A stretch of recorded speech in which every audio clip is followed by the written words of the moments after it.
Vamos para mais um vídeo então, explicando as oportunidades que nós tivemos aqui no nosso índice. E hoje eu vou começar explicando o que aconteceu no dia de ontem. Ontem não teve vídeo, mas o mercado deu sim boas oportunidades aqui. Que a primeira oportunidade foi logo na abertura do mercado. Eu tracei uma FIBO do fundo de sexta-feira com o topo de sexta-feira. E aí o mercado abre na região de 50% e deixa esse movimento de pivô de baixa. Máxima, mínima, máxima novamente e rompe. Esse movimento aqui em N é o movimento de pivô. E aqui a gente tinha também essas médias maiores que eu costumo usar. Média de 20 dos 60 minutos e média de 200 dos 5 minutos. Você vê que o mercado segurou bem nela no dia de ontem. Então essa média eu costumo usar e ela me ajuda bastante a entender mais ou menos a movimentação macro que o mercado está fazendo. Então aqui a gente tinha médias, região de Fibonacci e também tinha uma região de liquidez que era desses fundos. Aqui já era uma região muito negociada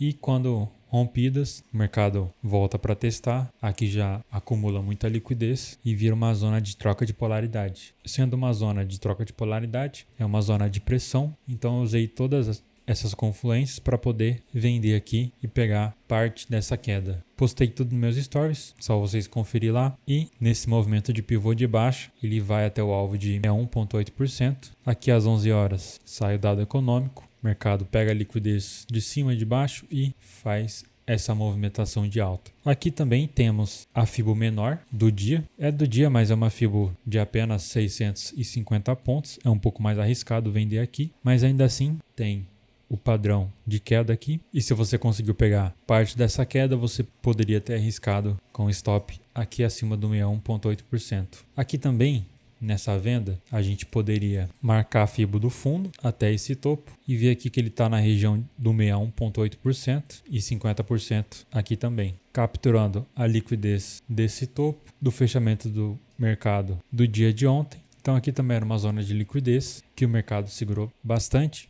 principalmente vindo esticado lá do fundo sem fazer nenhuma retração relevante. E depois, nessa mesma zona, ele segura de novo e de novo aqui nesse 61,8%. Bom, então no dia de hoje a gente tinha o mercado que segurou nos 50% desse movimento de baixa, parou aqui exatamente nessa região dos 50%, ele cravou aqui os 50%, o mercado deixou nesse movimento de baixo muita liquidez aqui em cima, o mercado captura a liquidez e faz essa movimentação de baixo. Ou seja, dá para vocês perceberem que é o mesmo padrão, o setup que eu uso, que é pivô em regiões de Fibonacci. E aqui nessa região que tem essa linha verde aqui, eu peguei a FIBO do gráfico diário, que é toda essa movimentação desde março do ano passado até dezembro do ano passado. Então, ele retraiu aqui no 61,8%. No 1 minuto, é essa linha verde aqui que o mercado deixou aqui no 121.546. O mercado aqui faltou 40 pontos para chegar nela.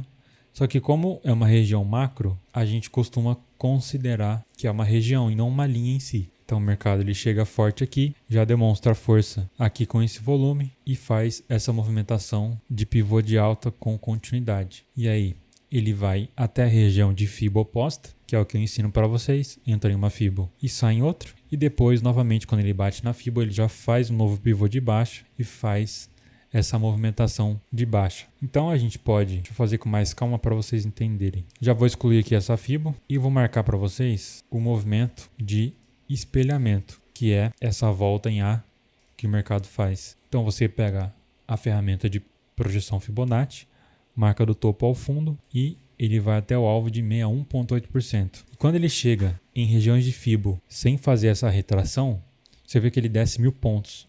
Desde o topo do dia até essa região de FIBO, ele tende a voltar. Foi a mesma coisa que o mercado fez aqui, chegar esticado na região de FIBO. Aqui ele chegou esticado na região de FIBO. Então sempre quando ele chega dessa forma, quase reta, quando ele faz escadinhas sempre retraindo, é um pouco mais difícil. Agora quando ele vai reto, o mercado tende a ter uma pressão um pouco maior nessas regiões. Então aqui ele deixa esse padrão de fundo duplo. Eu não gosto muito de operar esses padrões de figura e etc. Só que aqui ele estava bem longe da média de 20 do 5, estava bem barato, então estava interessante para fazer uma compra aqui também. E aí, nessa compra, a gente carrega até a região de FIBO oposta, como eu ensino, e ele vai lá no 61,8%. A região de liquidez estava um pouco mais aqui embaixo, tanto é que ele segura aqui primeiramente, volta para fazer o pullback e vai lá no 61,8%. E depois disso a gente tem que renovar a FIBO, né? Rompeu a mínima, então aqui a gente dá essa renovadinha e aí novamente ele vai lá até o 61,8% e você vê que ele está chegando perto, ele vem capturar essa liquidez que tem aqui. Tem muita gente colocando ordens de compra e de venda aqui nesse topo, então o mercado captura essa liquidez, arma o pivô de baixo. Aí o que eu faço? Marco a região de FIBO oposta e ele vai lá nos 50%, igual fez todas essas outras vezes que eu mostrei para vocês. Então o mercado ele procura fazer esse padrão quando ele está em uma tendência, e agora como ele está lateralizado, a gente nem fica procurando FIBO e não faz nada. Por isso que eu vim aqui gravar o vídeo um pouco mais cedo, porque aqui já não tenho mais interesse em operar o mercado. Espero que vocês tenham entendido os últimos trades que o mercado deu pra gente. Essa última semana estava bem difícil de fazer um vídeo um pouco mais longo, porque só tinha um trade e olhe lá ainda. Então não esqueça de deixar o seu like, deixar um comentário. Valeu e até mais. E se você quiser ter acesso a todas as aulas do meu operacional, ao meu e-book Arte Fibonacci, com todos esses conteúdos, acesso a 1 ano no meu grupo do Telegram e a minha mentoria individual, todos os links estão aqui na descrição.